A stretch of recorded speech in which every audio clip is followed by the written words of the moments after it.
Now, the interesting thing about concussions is that they reset you back to factory settings.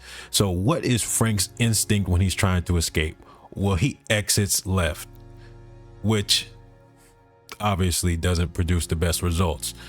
Let's talk science. This one is going to be long because I never did a long length vid on Tank before. Hit the like button. Tell me down in the comments who you would like to see Tank fight next. I'm guessing the two primary options are Shakur and Loma. But how do you think those fights will go if he does get into those fights? Now let's talk pressure. Now Tank is being purposely heavy on the front foot, trying to step into range and lean over his front foot with his high guard with the desire to bring out offense and desire to bring out reactions. And that's exactly what he's doing. You see him encroaching on Frank's territory, and Frank is trying to jab him. And that's what Tank wants ultimately. I'm sure he doesn't want to get hit in the face, but we'll talk more about that in a second. And you'll see throughout this fight, anytime they reset range, Tank immediately jumps in to encroach into his personal space, make Frank make Frank reactive, make Frank have to do something, make him have to move, make him have to be defensive, make him have to jab or open up with offense. And then there goes those heavy feints from Tank. He's purposefully doing a lot of stuff to seep at the stamina of Frank over time.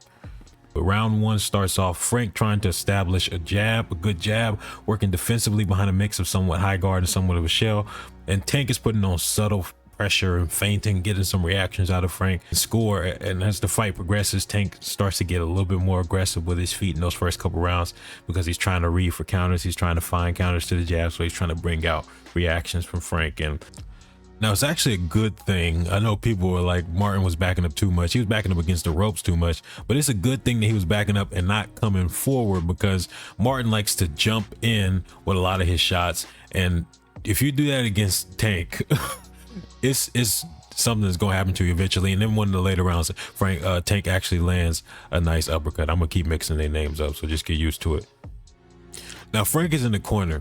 And one bad habit that he was consistently repeating over and over, and that everyone was aware of, and it caught up with him in the end because it was instinct. And we're going to talk about how instinct played a factor in the knockout. But him circling and exiting to the left, and then Tank trying to line him up over and over with that shot. Now Frank is opening up, landing a lot of good shots, and he's using that probe to, gauge distance, control, stop Gervonta from entering. The problem is everything that he's doing as far as opening up is what Gervonta wants, because Gervonta is trying to time these shots. And right here, he times the jab, comes over top, big left overhand.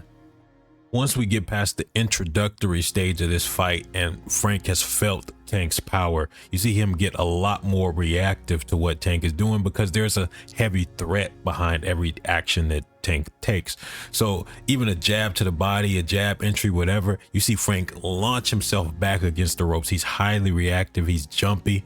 And even this feint right here, because Frank is exiting to the left and Tank feints the overhand left because he's thrown a couple of those, and you see Frank curl up in response. Like, he's highly threatened and he's highly reactive. Since he's highly reactive, that means he's easier to manipulate. That's the mental aspect, the mental taxation, throwing off your ability to be properly defensively aware. But then the physical aspect is more obvious in the sense that if you're highly reactive to all these feints, then Tank can do a lot of stuff and he's not wasting too much energy, but you're wasting a lot of energy jumping around trying to deal with those feints, which is a part of the game plan because it's a war of attrition. Tank is trying to wear him down. Then those early rounds, third, fourth rounds, you see Frank get a little bit more reluctant, a little bit more gun shy, because he felt the power, he felt the body shots, and now he's a little bit more hesitant. That volume is going to start going down. Now this isn't completely sidetracked, but look at the speed when he throws his left and he exits. Look how fast, whoop, going to the other side of the ring. That's why they call him the Ghost, by the way. But then the important part that actually attaches to the analysis is look at what Tank's doing. He's trotting over, skipping over to him, closing the distance, not allowing him to get any break. This man Frank went to the other side of the ring in about 0.5 seconds, but Tank isn't allowing him to get any room to breathe. That I gotta repeat that. As far as body language goes, one of the signs Gervonta is looking to do damage, he drops that high guard and lowers those arms, and that's when he's getting ready to work. And on top of that, we getting into these not middle rounds, but it's the fourth round, and Frank is starting to get cornered more and more often, which means Tank is getting more and more opportunities to start looking to land big shots, and he tries to get underneath the extended lead arm of Frank, and he's lining Frank up, and Frank is getting in these bad positions, sitting on the rope, squatting outside of the ring and stuff like that. And we're going to talk more about that in a little bit. Now, again, we talk about the threat of that power. The threat of that power is not only what gets Frank cornered and what is slowing him down because of the feints and the constant movement. Frank is so just reactive, and that's draining him, and he's being forced to move around the ring, which is making him become a more stationary target, getting him caught in these corners. Not all of that adds up, sure, but then the threat of the power also has him in these horrible positions where he's doing everything in his power, no pun intended, to pull out of the way of Gervonta's shots. So as he's in this corner, he's like falling through the ropes trying to escape from Tank's power punches, which is going to be important in a little bit. We're getting into these later rounds. Frank is finding himself against the ropes more and more often because his legs are starting to gas a little bit from all of the moving around that Tank is forcing him to do. And on top of that, we talked about how he finds himself in these horrific positions against the ropes.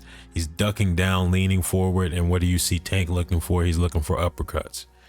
In round 7 and 8, Frank is starting to slow down. Not a massive amount, but enough to make a difference. And that difference is now he's not moving as much. Now Tank is hunting him down. Now Tank is closing the distance. And now Tank is in his bag. And eventually he finds that shot, probably around 8, maybe 9. All right, here's the cycle. Here's the summary of what's happening in this fight. Tank puts on forward pressure. Frank tries to respond to the forward pressure. Boom, jab. Tank adapts to the responses. Counter over the jab, in this case overhand. Yeah, as Frank gets countered, he begins to get more reluctant and tentative with his offense, so his output lowers. And while he's also getting drained from having to constantly react and respond and move back, Tank is able to feint and walks him down into the corners.